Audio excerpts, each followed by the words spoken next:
No, No what? we're not taking his case. We don't need to, he's already out. La série Cape Fear, les nerfs à vif d'Apple TV, produite par Martin Scorsese et Steven Spielberg, porte bien son nom, et c'est un énorme banger. Tu vas m'écouter très attentivement. Tu vas l'aimer, cette histoire, c'est garanti. Bagarre, duel, torture, vengeance, géant, monstre, poursuite, évasion, grand amour, miracle. Cette adaptation soignée et colorée du film de Scorsese de 1991, lui-même un remake du film de J. Lee Thompson de 1962, tous deux inspirés du roman de John D. MacDonald, Un monstre à abattre, démarre sur les chapeaux de roue et vous plonge immédiatement dans une angoisse omniprésente, aussi dense que l'air des nuits de Savannah.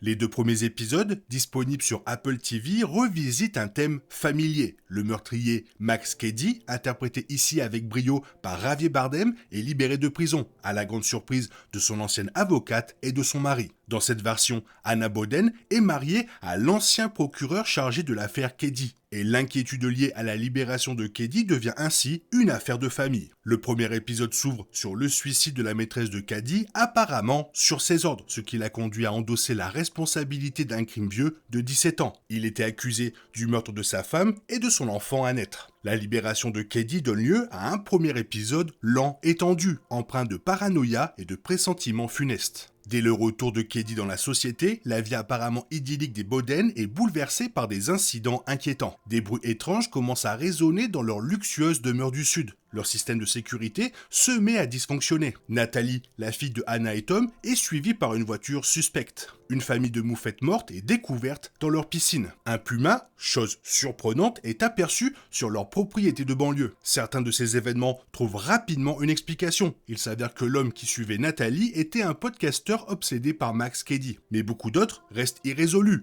pour l'instant, et alimente une tension palpable. Zach, le fils de Tom et Anna, disparaît et l'angoisse atteint son paroxysme. Cady et Anna se retrouvent face à face lors d'une soirée de gala organisée par la fondation de cette dernière. Il se fait rapidement apprécier du public et des collègues de Anna, mais cette dernière peine à dissimuler sa peur panique. Elle ne nous parle pas de sa relation passée avec Max et tout porte à croire que nous n'en saurons rien avant un certain temps. Bardem est magistralement choisi pour ce rôle, planant d'une scène à l'autre avec une telle menace qu'on croirait presque qu'il se caresse la moustache. Dans la peau de Max, Bardem dégage un charisme nonchalant qui explique aisément pourquoi tant de personnes sont sous son charme, y compris Noah, la patronne de Anna, dans ce qui est peut-être sa meilleure performance de méchant depuis No Country for Old Men, avec une mention pour son rôle dans James Bond, Bardem s'en donne à cœur joie. Lui et Adams s'affrontent dès le début et à maintes reprises, surtout par des regards et des sourires en coin que par des pages de dialogue. De son côté, Lana de Adams est à la fois froide et vulnérable. On devine immédiatement ses pensées, mais on ignore tout de ses intentions. C'est une performance qui complète à merveille celle de Bardem et qui nous laisse constamment nous interroger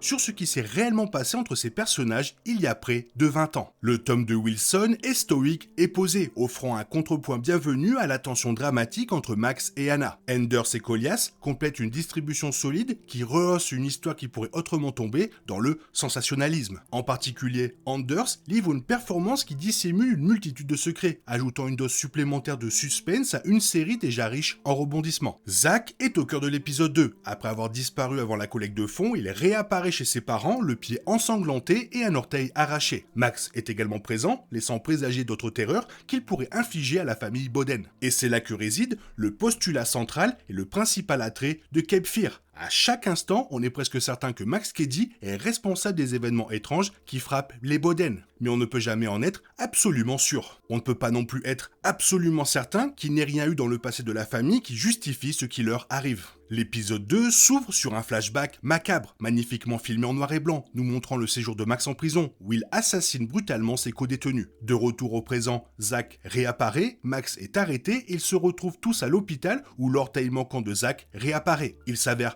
qu'après avoir été drogué, par qui, on l'ignore, le responsable a enfoncé l'orteil dans la gorge de Zach, qui le vomit aux urgences. Contrairement au premier épisode, le deuxième souffre de longueur, semblant davantage préoccupé par l'ambiance que par l'avancement de l'intrigue. Malgré cela, il nous offre quelques révélations intéressantes sur les personnages.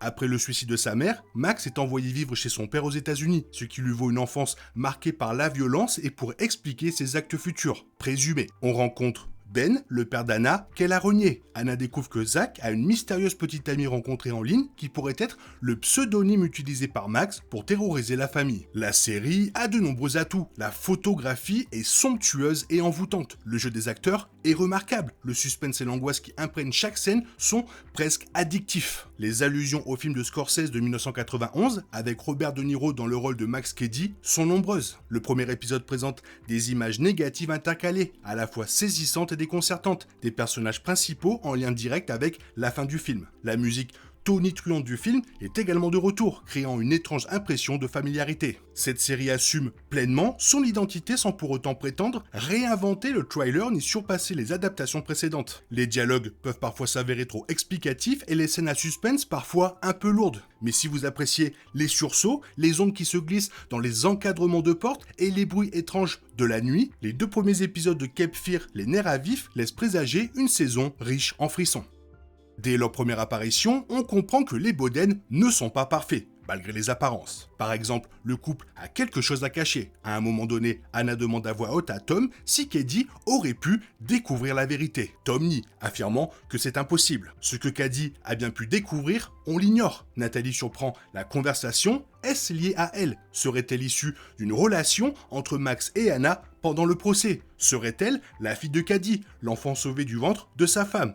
Beaucoup de questions. Parallèlement, il y a aussi le fils de Anna et Tom. C'est un garçon perturbé. Quelques mois avant le début de la série, il a envoyé à ses amis des photos intimes de sa petite amie, Sophia. L'un d'eux l'a dit à Sophia et l'école l'a sanctionné. Désormais, il se sent seul et sans amis. Malgré les efforts de ses parents, il reste replié sur lui-même. Il joue aux jeux vidéo pendant son temps libre et discute avec une fille qui n'est peut-être pas celle qu'elle ou il prétend être. Pour le moment, la série fait le job en ce qui concerne de créer quelque chose qui va nous faire regarder la suite. Car, évidemment, on veut les réponses. Donc, on en reparlera par la suite. Mais pour le moment, posons-nous la question que tout le monde se pose. Max Cady l'a-t-il vraiment fait?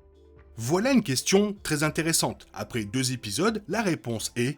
on ne sait pas. De plus en plus, il semble qu'il n'ait peut-être pas assassiné sa femme. Dans l'adaptation cinématographique du livre, sa culpabilité ne faisait guère de doute. Dans le film de Scorsese de 1991, on pouvait plaider son innocence pour ce crime précis. Mais il n'était pas un homme bon, loin de là. Dans le premier épisode, on voit son ancienne maîtresse se suicider par balle à 2 reprises sur ordre d'une voix par téléphone, très probablement Cady. Ainsi, dans la série Apple TV, il n'est pas non plus un modèle de vertu. Mais est-il responsable de l'homme qu'il est devenu ou est-ce la faute du système judiciaire américain? À plusieurs reprises, il affirme avoir été un homme bon avant son incarcération, avant de subir les ravages de la prison, les passages à tabac de ses co-détenus et l'oppression. En fin de compte, son innocence reste incertaine. Les épisodes suivants, espérons-le, apporteront des éclaircissements. Javier Bardem, qui s'est fait une spécialité des rôles de méchants complexes, est un acteur d'une subtilité extraordinaire. Un simple regard ou un sourire en coin ne suffira jamais à révéler la culpabilité ou l'innocence de Max Cady. Dans la dernière scène, Max visite une maison en compagnie d'un agent immobilier. Cette dernière est inquiète, car elle sait qui il est. Elle doute également de sa capacité à payer la maison. Il répond de manière évasive qu'il sera dédommagé pour les souffrances endurées.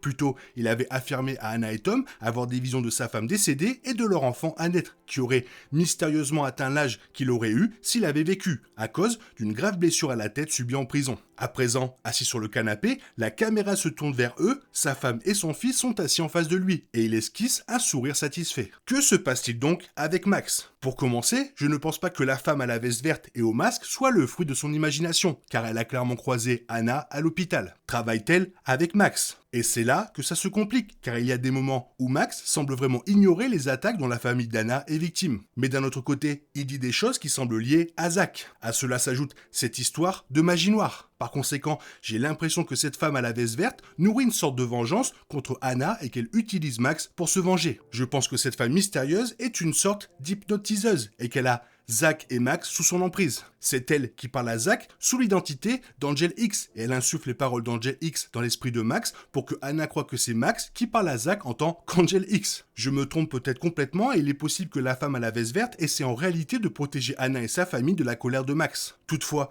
jusqu'à preuve du contraire, je maintiens ma théorie selon laquelle cette femme à la veste verte est la véritable antagoniste et qu'elle utilise la haine de Max envers Anna pour lui nuire et venger la personne qu'elle estime qu'Anna a lésée. Qu'avez-vous pensé des 2 premiers épisodes de la série sur Apple TV? Pensez-vous que Max Cady soit coupable du meurtre de sa femme? Que pensez-vous de la femme à la veste? Partagez votre avis dans les commentaires. Merci.